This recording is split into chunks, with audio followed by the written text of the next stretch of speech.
की पुस्तक है अमृतवाणी। और अमृतवाणी में जो पूरा रहस्य कई प्राणों का, वेदों का, ये सब छुपा है। इसमें कितना साल वर्ष आपको लग गया होगा? इसको लिखने में क्या है कि ये इसमें जो चीज़ें ली गई है वो इतना ही नहीं है, इससे अधिक संग्रह है मेरे पास। और इनको जो है वो कई वर्षों का संग्रह है मेरे पास। अब ये क्या है कि पुस्तक विस्तार ज़्यादा ना हो, इसलिए थोड़ा सा संक्षेप में कुछ चीज़ें ली गई हैं, पूरी नहीं ली है। लेकिन इसमें ये है कि सारे पुराण जो है वो रामायण, गीता जी, और मुझे जो है वो सबसे ज़्यादा जो इसमें मिला है वो मानस पीयूष से मिला है। मानस पीयूष एक रामचरितमानस का ऐसा ग्रंथ है जो कि 7 भागों में है। उसमें 6300 पृष्ठ हैं और उसका अध्ययन मैं निरंतर करता हूँ। 2 बार उसको पूरा कर लिया है। उसमें जो है वो सभी ग्रंथों का सार है उसमें। तो उससे बहुत सी चीज़ें मिली है। भागवत से मिली है, स्कंद पुराण और पद्म पुराण, ऐसे अन्य पुराण भी मेरे पास हैं। उनका संग्रह करके उसमें से मुख्य चीज़ जो जनहित की हो, मनुष्य का उद्धार कैसे हो, मनुष्य का जीवन सफल कैसे हो, मनुष्य शांति से कैसे रह सकता है, उस संबंध में इसमें लिखा गया है। तो इसमें आपने ये दूसरा ये लिखा है एक पुस्तक का, यानी पार्ट 2 का। ये इसे पार्ट 2 माने? नहीं, पार्ट प्रश्नोत्तर। 2 नहीं है, ये अपनी जगह अलग है। ये पार्ट 2 तो नहीं कह सकते हैं। इसमें जो जय माँ लिखा गया है, तो इसमें जय माँ में सबसे पहला जो है वो इसकी व्याख्या ये कर सकता हूँ कि मेरी माता जी का नाम जयबाई है। उस नाम से मैंने माँ को समर्पित करते हुए ये पुस्तक पहली अमृतवाणी पिताजी को समर्पित की थी, श्री हरिप्रसाद जी को।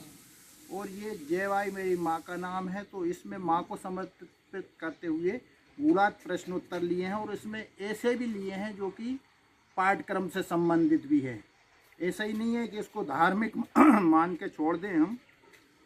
जैसे कि इसमें जो संवत्सर चक्र लिया है, जो कक्षा 8वीं के जो है वो नव संवत्सर पाठ से संबंधित है। और ये जो है वो पाठ्यक्रम में शामिल हो जाए तो शिक्षक और बच्चे सभी जो है लाभान्वित हो सकते हैं। जैसे आपने एक अच्छा बताया, जैसे भाषा भारती में जो हमारी कक्षा 8वीं की है, और उसमें 20 पेज पे आपने जो इसका पूरा उत्तर का वर्णन करा है, तो ये थोड़ा सा उसमें यानी अधूरा है, और इसमें आपने पूर्ण तरीके से उसे। जब मैं स्वयं, क्योंकि हिंदी का शिक्षक रहा हूँ, मेरे पास मेरे जो है वो हिंदी साहित्य का मैंने जो है वो मेरे बीए की डिग्री भी हिंदी साहित्य में थी मेरे पास। तो इसको जब मैंने देखा कि ये नव संवत्सर वास्तव में ये इसमें जो लिखा है अधूरा है, इसको बच्चों को इससे जो है पूरा नहीं समझाया जा सकता, इसके लिए एक नव संवत्सर चक्र की आवश्यकता है।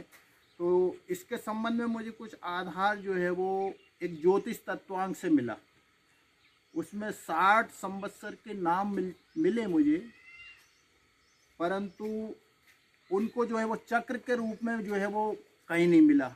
उसको फिर मैंने उसको एक चक्र के रूप में बनाया, और ये जो है वो एक चक्र बना जो कि विद्यार्थी और शिक्षकों के काम ये आ सकता है। तो ये बच्चों के लिए बहुत लाभान्वित है। और इस अन्य प्रश्न भी इसमें ज्योतिष से संबंधित भी हैं और दूसरे भी हैं, उसको संग्रहित किया है।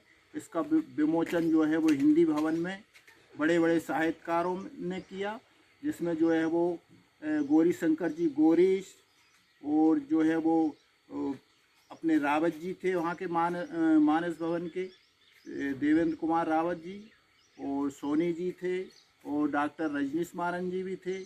इनको जो है द्वारा इसका विमोचन किया गया और सबने सराहना की है इसकी।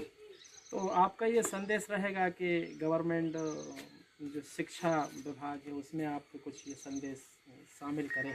हाँ, अगर शिक्षा विभाग इस पाठ्यक्रम में इसको शामिल संवत्सर चक्र को कर लेता है ये कक्षा 8वीं की हिंदी में, तो अगर वो सम्मिलित हो जाता है तो मैं समझता हूँ कि ये इससे सभी लाभान्वित होंगे। और जो इसमें परिश्रम किया गया है, क्योंकि मुझे लगता है कि ऐसा चक्र शायद दूसरी जगह ना बना हो, अगर ये आसानी से इसमें सम्मिलित हो जाता है तो लाभ ही होगा शिक्षक और बच्चों को। बिल्कुल। तो ये आपकी जो आध्यात्मिक प्रेरणा है जन जन तक जाए, इसके लिए आप शाहपुर से अमर सिंह जी माट साहब हैं, शिक्षाविद हैं, गुरुजन हैं, उनके बीच में आज हमने उनकी आध्यात्मिक की रुचि को यहाँ देखा, बहुत अच्छा लगा। आपको बहुत बहुत प्रणाम। आपको भी धन्यवाद, नमस्कार।